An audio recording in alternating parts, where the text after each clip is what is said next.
दशरथ आंगन राम जी के शुभ उपनयन है। चारु ललन संग हर्षित मातु सब मंगलमय शुभ गान है। राम जी के शुभ उपनयन है। राम जी के शुभ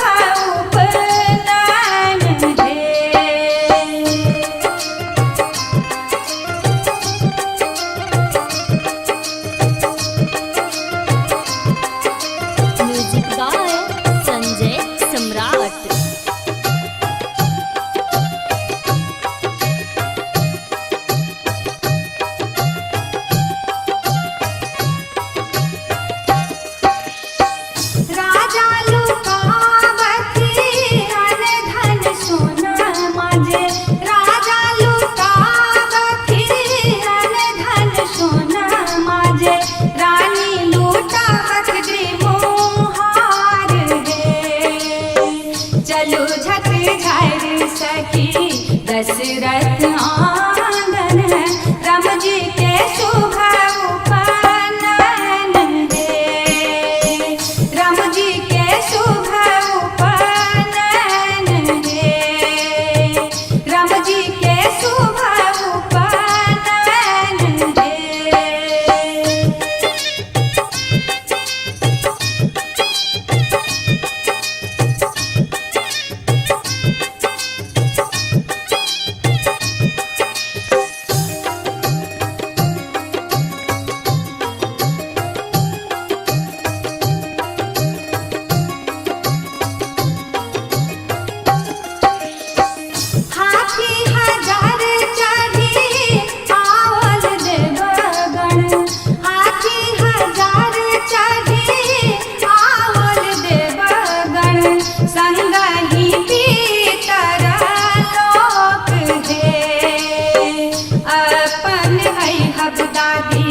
खोइछ भर के से लेती नारायण गृह ग्राम है।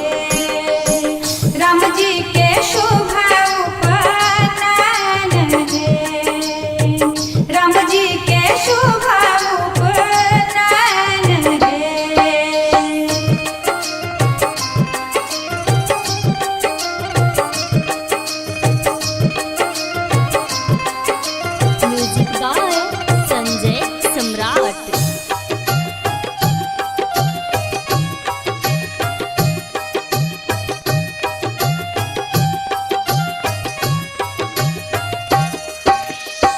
युग युग जीवत हो सब बरु आज।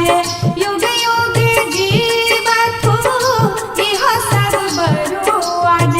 तीन लोक आज आनंद है।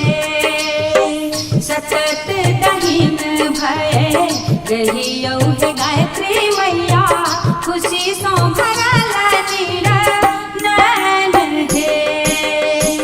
राम जी के शुभ उपनयन है। राम जी के शुभ